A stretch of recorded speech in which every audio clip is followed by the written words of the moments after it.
Hi, welcome to Pictures, Noise and Words. I'm Hedgy. No, Paz. And this is the podcast episode, which we said we were going to do much more often than we have. I did say about monthly, so instead it's turned into biannually. Well, we do sort of go off in tangents, just a sort of mini podcast at the end. Then we go off and talk about... Yeah, go and watch Seventh Wonder video, which we did recently. That one really goes on. So you don't need to watch this really. You can literally just listen to it. But this was your idea, wasn't it? And it was don't need that. This was your idea, and this was basically. I was walking my dog. Yeah, go on. You do it. The other day, I was listening to an album in particular, and I thought, this is just great. This, and it wasn't by. It's by sort of a named band, but it wasn't really super popular, and I thought this should really get more love and should get mentioned more in metal media, and it doesn't. So I thought, oh, quite a good idea just to do a little bit of a chat, I suppose, and about our favourite maybe underrated or albums we think people should hear that aren't like, and it's not Iron Maiden's super popular album, you know. But it can be. I have thought of a couple of main, like, more popular bands. Yeah, mine aren't unknown. Yeah. We don't know what each other has chosen, by the way, at this point. Like AC/DC's Flick of the Switch. I think that's so underrated. I think it's a wonderful album. It doesn't get enough love, in my opinion. I'm not a big AC/DC, but I know the obvious ones. Yeah, like anything off Black and Black and anything from Bon Scott here. But Flick of the Switch, I thought, what a great album that is. And Wasp's Dominator. You talk about Wasp, he ended up taking anything up to Headless Children, not much beyond. But the Dominator album from early 2000, I think. I can't remember.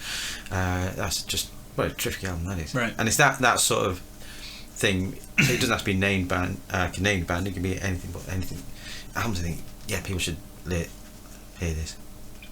So we've chosen 5 albums each because people like lists. Because everyone likes a list. Yeah, in fact, I should call this 10 albums you must listen. 10 albums that will change your life. That'll clickbait everyone into watching. Yeah, that'll just clickbait everyone.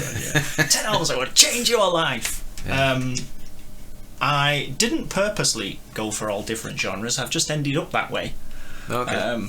So it's not like 5 death metal albums that will change your life or anything. So we've chosen, obviously, the band, the album, and then we'll recommend a song off it. So you think, I'll go and check out that album that those 2 lunatics mentioned. And as I was putting this list together, there were so many that this might end up as a part 2, but we'll see what gets mentioned today. Because off the top of my head, when you mentioned it, I couldn't think of any. I was like, oh god. And then I started looking through my old not records, but going back through albums I've got. I thought, oh, that one, oh, and that one, oh, and that one, oh, and that one. It was just, because we listen to a lot of music. I mean, you listen to more than I do, and I listen to quite a lot.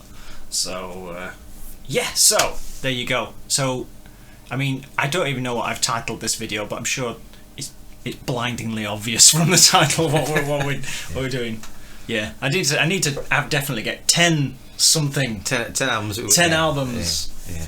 That will change your life. Reeling those views and dislikes. And on the thumbnail for it, I'll have a little red circle with an arrow pointing to it, but there'll be nothing there that no. And people will be like, "What's that pointing at? I must watch this video."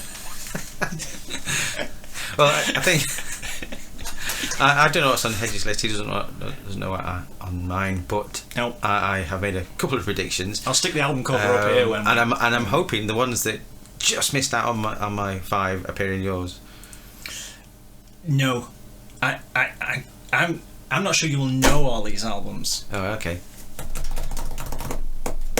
I think you'll know 4 of them, but there's one I'm not sure you'll know. Okay. There you go. Do you want to go first then? Oh, okay. Damn. Pressure. Okay. I'll start with.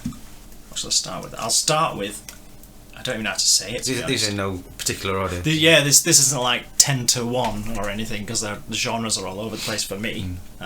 So yeah, they're just 5 albums I think people should hear. Darth album called The Concealers. I don't know how. There it is. You can see it there.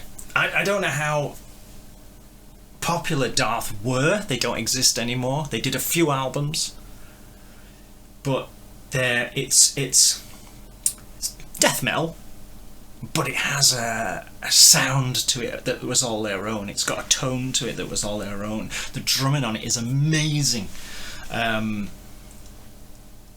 it's just so listenable for death metal. Yeah, you know, yeah, because you know that album, don't you? It was in. It was one of the ones that it didn't make my top 5, but I was hoping that Hedgy would have chosen it because it came close. It's a belter of an album. It is. Whenever I hear a song off it, if I got my iPod on random or something, and it's just like, oh yeah, and I don't. I probably should have looked at what year these were because I haven't. But it's a while ago.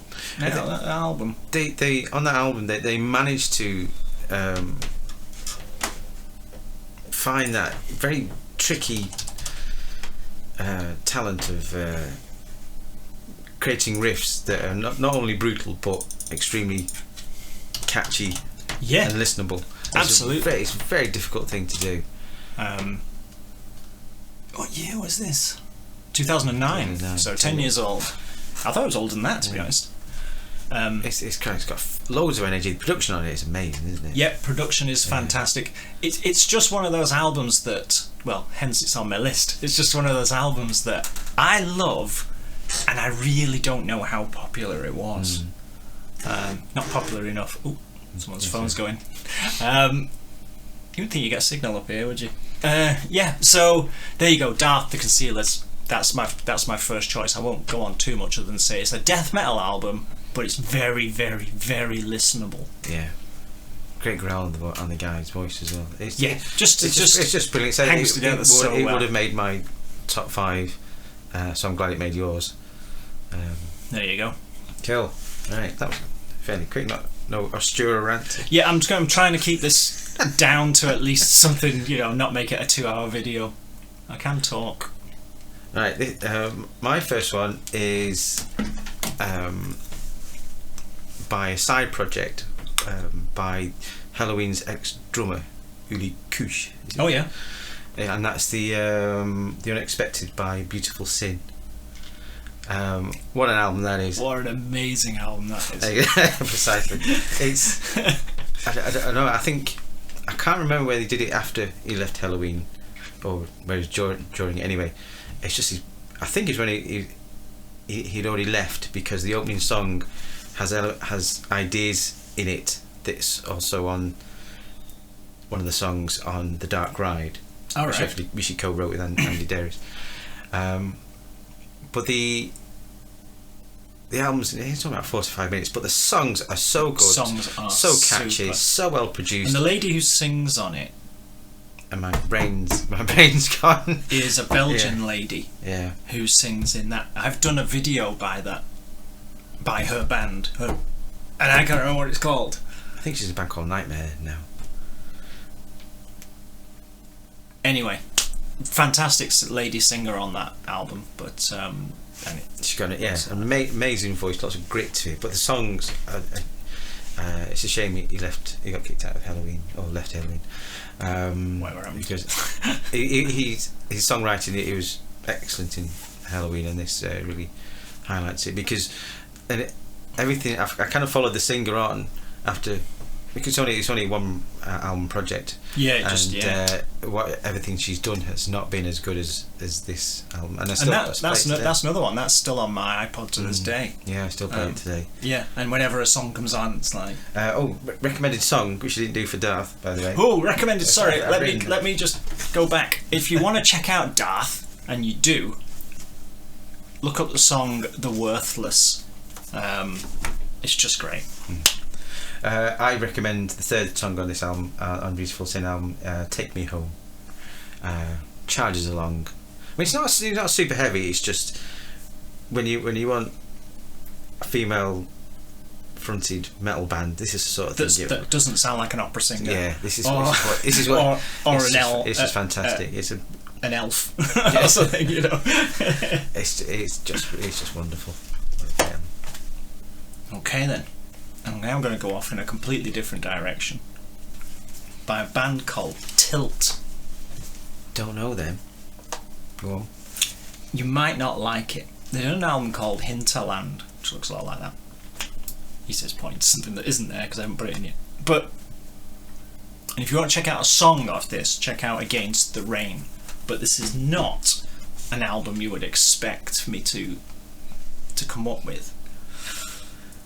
One of the musicians in it, I'm not sure which one, I think it might be the bass player, plays for Fish, of Marillion fame. So he's not an unknown person, but they've done this album which took forever, I think, to make, just because of money and all of the usual reasons. And they've produced something that you can literally... I don't think there's a single metal chord on it, right? This is a very relaxing album of almost easy listening prog, but really nice prog. And the tone on the guy's voice is just fantastic. There is not a bad song on this. And I have Lay on a Beach with this on repeat on my iPod. And it's just such a beautifully made, easy listening prog album. Like I say, it's not a metal album as such. And I love it. Absolutely love it. And then they made another album which was different versions of those songs. Like acoustic versions and stuff like that, and different mixes and all of that. Top musicians and everything, but they just made this album Hinterland by a band called Tilt, and I doubt very much if everybody has got this album. Kind of thing. Never heard of it. Yeah, but it's not a metal. Yeah. It's not metal, but it's just got such good songs, and his voice is just it's just got such a tone, such a nice warm tone to it, and you can just listen to it when doing nothing, and you just want to so there you go. You didn't see that coming, did you? Right, my second one is a band that I randomly saw when I was over in Sweden back in 2003. I spent 5 days over there. And we just went to... there's a band on because we're in Stockholm, and that was Lost Horizon. And their second album, Flames to the Ground Beneath. What an album that is. Every note, every song is just tremendous. If you want a blueprint on how to do power metal, that's it. From song structure, album structure, performance, and especially production, because the production still holds up today, even though the album came out in 2004, I think it was. So it's 15 years old, and it still sounds as good today as it did back then. The production job is amazing, but the songs are just... And his voice is amazing. Daniel Hyman, I don't think they only did two albums. It's been on hold for 15 years, this band. I don't think they'll be able to top this album anyway. So, and Daniel Hyman is going to... I don't think he's a true metalhead, but what a talent! His voice goes so high. And if you want a song to listen to Highlander, The One. 12 minutes of pure prog. It's a great album. Power metal goodness. And that's another one I still play today. It's just got... Just listen to it, for God's sake. Just come on. I mean, in power metal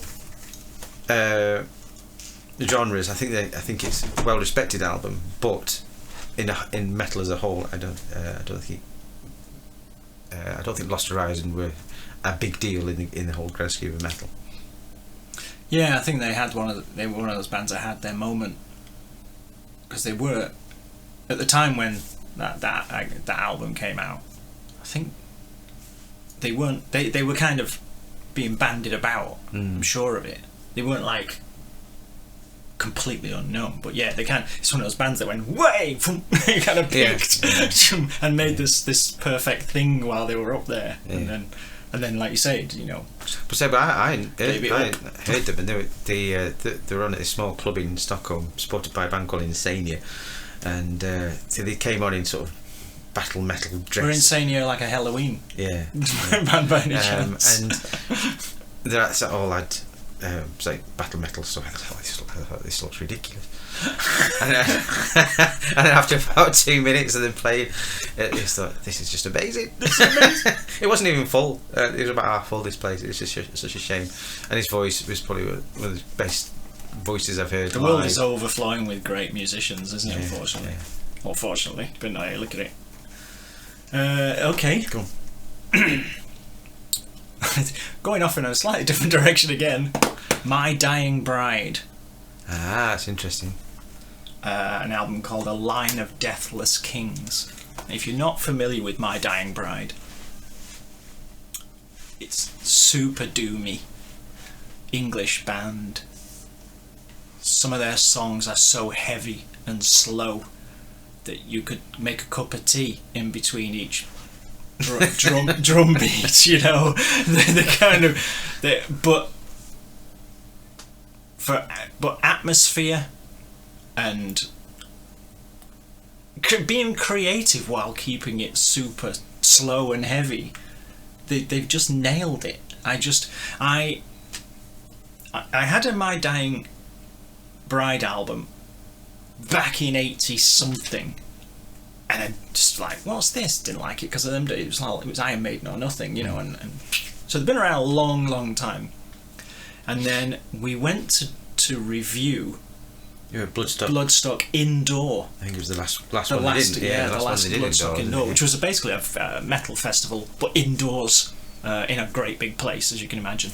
We had a couple of different huge rooms, and they had bands on it. Anyway. And were they headlining? Yeah. Sunday night, I think it was. Was it? Yeah, I can't remember. But I saw them live, and it was like a religious experience, and I'm not religious, you know. But you kind of went, "What have I just seen?" kind of thing. And then since then, I've been kind of just hooked on My Dying Bride. But it's not for everyone, without a doubt. If you want a song to listen to, there's a song called. I've gone for the obvious choice off this album called Deeper Down, but there's two versions. There's a short radio version, not that it's going to get played on the radio much. There's a short, and then there's the album version. And obviously, I'd go for the album version, but I don't know whether you can ask Spotify to play what version. But one's much longer than the other. Yeah, and I don't know how to describe them further than I have, other than like super doomy, heavy slowness.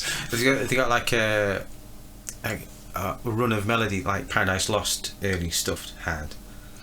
I mean, yeah. You still got a lot of melody there, even though it's only going at 1 mile an hour. Yeah, and there's no Cookie Monster vocals, there's no death metal vocals. He sings with he's not exactly the highest singing guy in the world, of course, but he sings with a clean voice over all of this as well. In an almost spoken. Sometimes he sings and sometimes it's like spoken, and it's anyway, there you go. My Dying Bride. Music that slow has to be really well constructed, so it sounds like it. You know, they've got that to a T. Right. Yeah. Slow doomy music has to be entertaining, even though it's not going pretty quick. In any band can nail that is. And they've done a lot of albums. I just picked that one, A Line of Deathless Kings, because I looked at the songs and I thought, oh yes, oh yeah, this album. You know, that's how that one went. So there you go.